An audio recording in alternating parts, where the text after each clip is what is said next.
right, up next we have Canary version 23. Ken is going to talk us through what is the latest in Canary 24, which is under the hood quite a significant update. So thank you, Ken. Take us through it. Okay, thank you. So yeah, you might be scratching your head on why I start my slide with version 23 when we've already talked about 24. It's because I was hoping last year to be talking about what I'm talking about this year. It is by far our largest release that we've ever done as far as man hours and man months, and at this point it's become man years. So we actually started the initial development of version 24 in 2021. We actually had a large company come to us with an OEM opportunity. The catch was that they needed everything to be able to run on Linux or Linux, as I hear you guys say. And so we thought that was a really good opportunity for us. It was something that we had considered in the past. We've been in business for almost 40 years. We've always been Windows-based. In fact, we were a company before like Windows 3.1, the graphical Windows even came out. So we jumped at the opportunity and said, yeah, we're going to give it a go. They needed Historian and they needed a couple other surrounding modules for us. And so we started down that path to migrate our code to be able to run on multi-platforms. And we were probably 9 months into the project. We actually had the Historian running. We had Historian running on some Raspberry Pis in our office. We had some of our other modules converted and running. And the company we were working with, their whole team got blown up in a restructure. And the whole project got canceled. And we're going, hey, what about us? We just did all this work. And so but at that point, we had already invested many hours, many months of effort. And so we decided that we're just going to continue to keep going forward. So as I said, this was our largest development effort. And then, Canary, we've been in a pattern of growth, not only acquiring customers, but also hiring new employees. And so in the middle of our largest project ever, we decided to double our development staff. So now every senior developer that's been on this project now suddenly has to take on a mentor role and has a junior developer attached to their hip. And so that, of course, slows down productivity as well. So 24 is out. It actually was generally released late summer.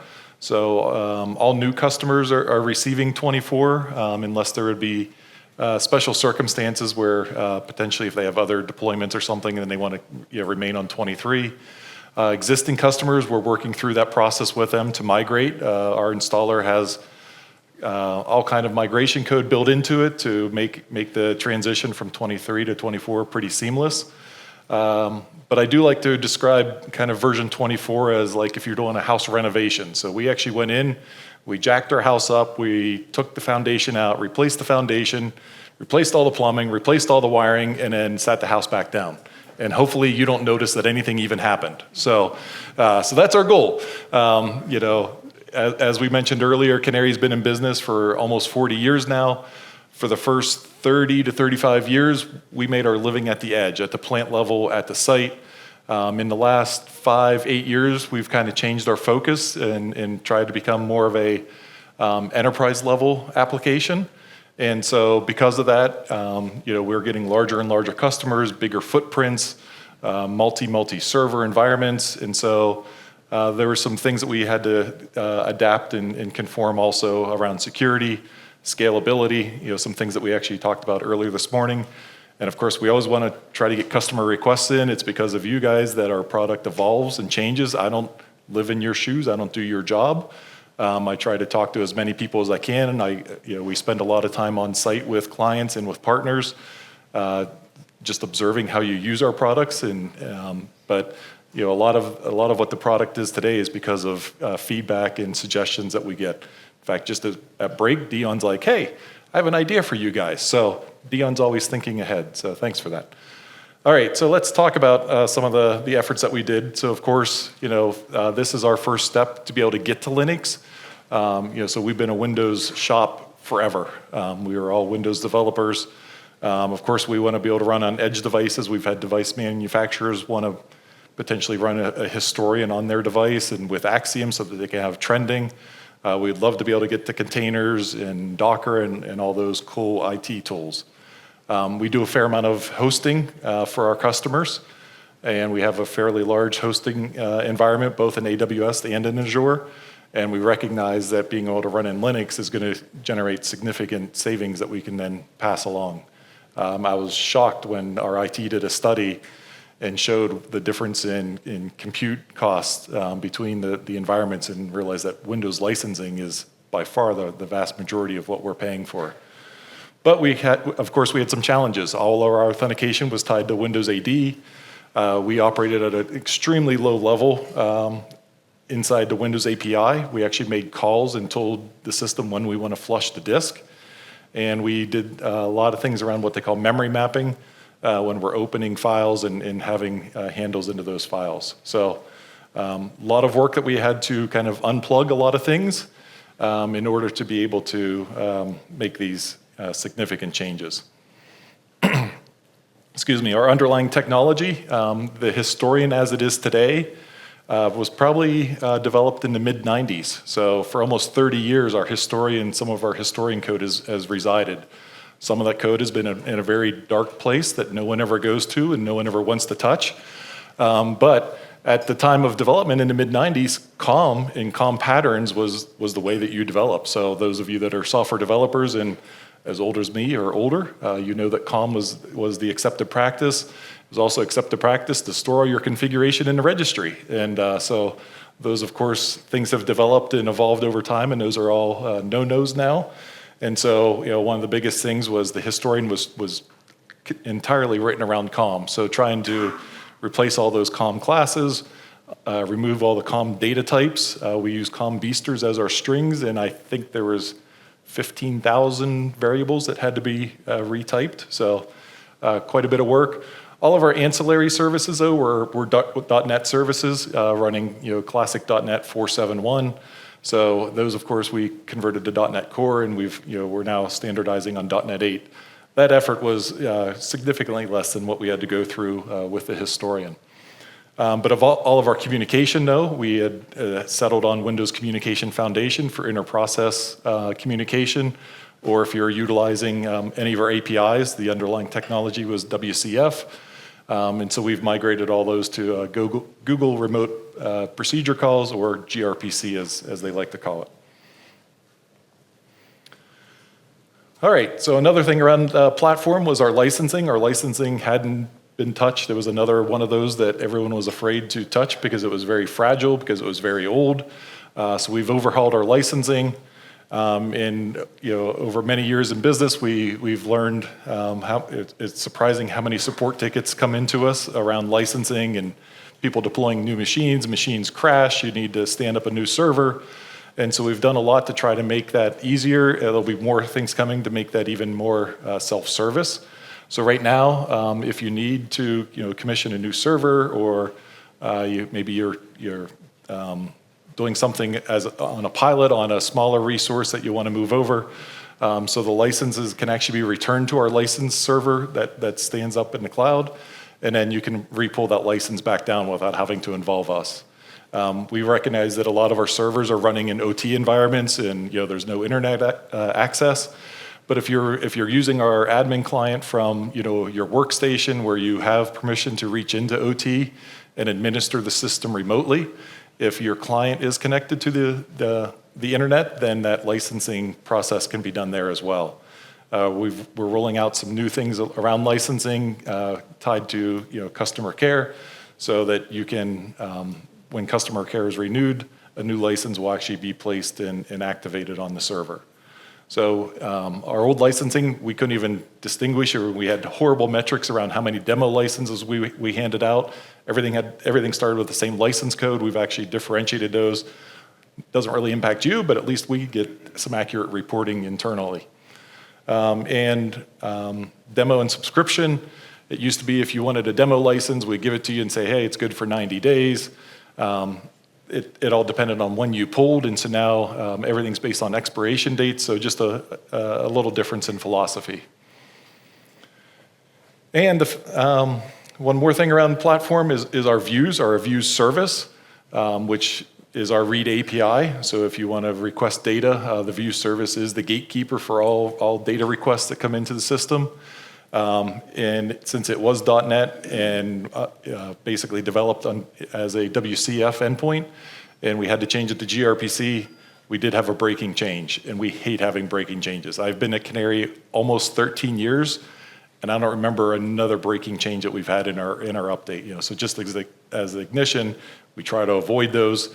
In this case, it was unavoidable, unfortunately. So if you use our web API, so if you're a Python and you're coming in through web API, no issues there. That's completely backwards compliant. But those that did do .NET integrations with us, which were typically other vendors such as Flow, so we've worked with Flow to get their product able to communicate with our new version 24. And as with our views, we're always looking to expand our API. So there are some new parameters that we've rolled out for various calls. We try to make our API so that if you're using a third-party tool, that you can make a single call to get what you need. Lots of times maybe you have to make a call to discover a tag list. You have to take that tag list and then pass that to a subsequent call. We're trying to collapse those down and allow you to do that all in a single call. And so that's most of the changes that have occurred in the View service. And finally, the last thing for around our platform, it was time to finally deprecate some software. So we had some software that's been hanging around for quite some time. They were both utilize COM, or in most cases utilize DCOM, which of course has become a nasty four-letter word in the Microsoft environment. And so especially with all the ports that are required to get through with DCOM communication. So we officially won't be able to support TrendLink or OPC HDA against our version 24. Not only did they kind of use COM and DCOM, but they were completely outside of our security model. So if you had set up view security on who can access tags or see certain views or branches, both of these were outside of that and really needed to be put to sleep. So we had a mirror service, which was lightly used, I will say. But again, it was built built on wrong idea of how to acquire the data. So instead of pushing from a source to a destination, it actually would try to reach into the source historian to pull data. And so typically that source historian was down at a site level at the OT layer. And so again, it was just the wrong data flow. We've revamped our store and forward, our sender receiver have the ability to dual log, tri-log. And so that technology really had started phasing the mirror out anyways. All right, so now around security. So we developed a brand new module, our identity service. And so this replaces, what was embedded and only available through Windows AD. So our new identity service, you can actually add any IDP to be able to authenticate with inside Canary. This, of course, allows for easier single sign-on implementation. Also allows for multi-factor if that IDP supports that.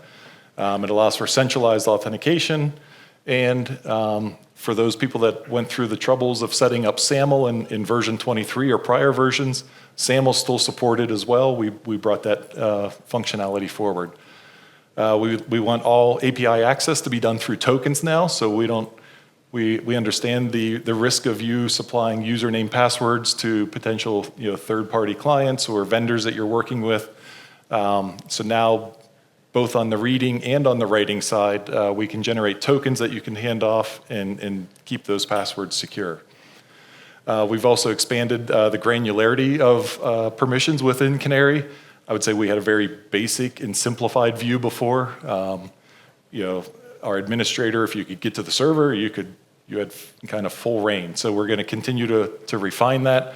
We understood basic users and admins before. Now you have the ability to define multiple groups and multiple places for more granularity.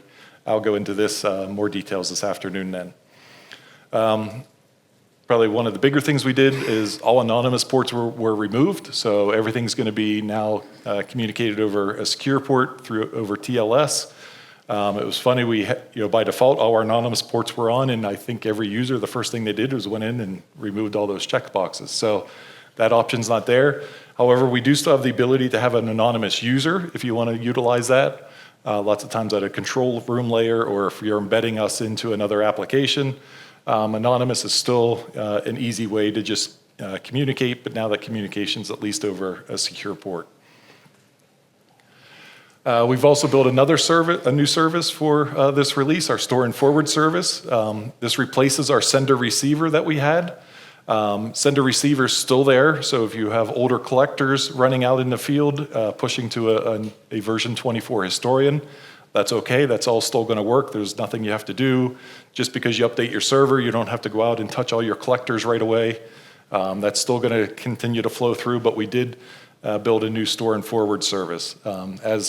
As we got into larger and larger deployments, one thing that we were hitting on bottlenecks was getting through proxy layers. So, a DMZ or 3.5 if you subscribe to the Purdue model. So store and forward addresses a lot of the scaling issues that we wanted to do, and it actually addresses some of the throughput that we're hitting. So we can actually get higher throughput. There's settings to, if we know we have a good connection, we don't have to write and read from the disk constantly. We can push straight through to the destinations. We've added something in that we call dynamic dataset creation. So those of you that have used Canary for a while know that we like to control the size of the daily file within what we call a dataset. And so some of our collectors had this dynamic dataset logic built at the collector level. We've now moved it where it should have been all along in the store and forward area. So now those collectors, as tag counts continue to grow, the store and forward will continue to spin up and create new data sets as needed.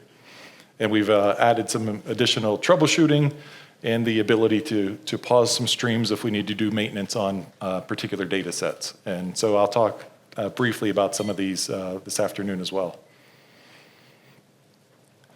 Calcs and events. So again, scalability, we have, believe it or not, some customers that I was amazed at how many calculations they've defined in the system. I think the largest one I saw, they were somewhere around 1,300 calculations that they defined. We were running every calculation as its own separate session to send data to the historian.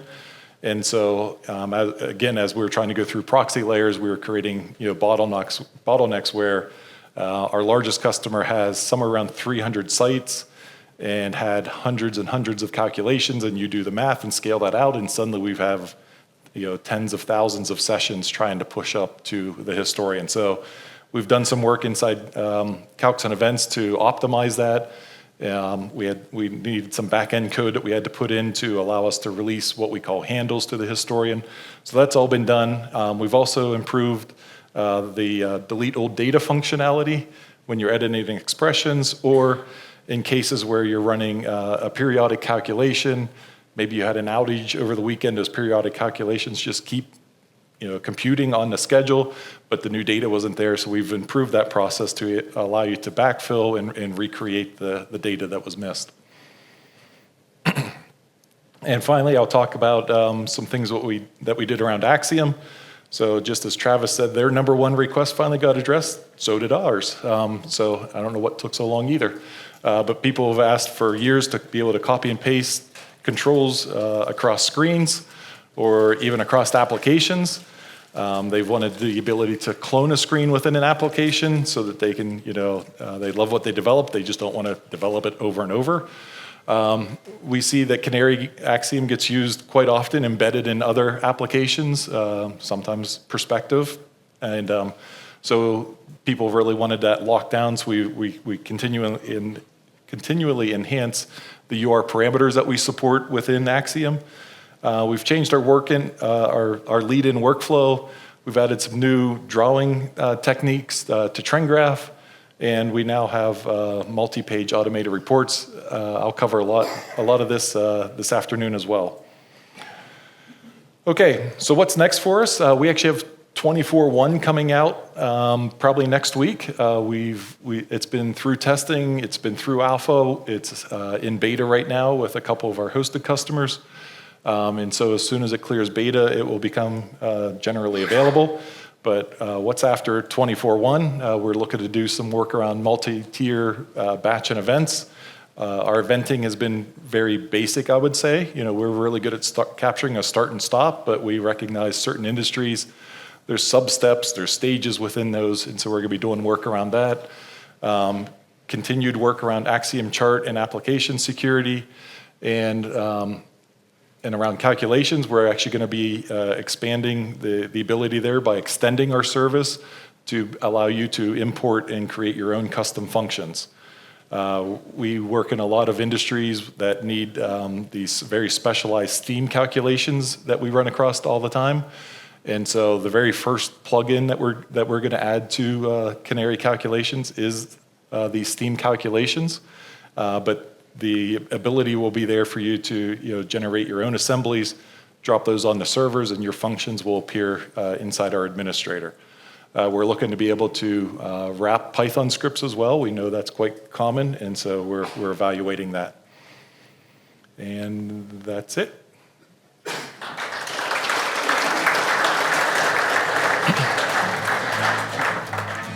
Just a quick question around the scalability. What is currently the largest single server Canary running? Yeah, so it would be actually one of our hosted clients. They just eclipsed 2.8 million tags, I believe. So, and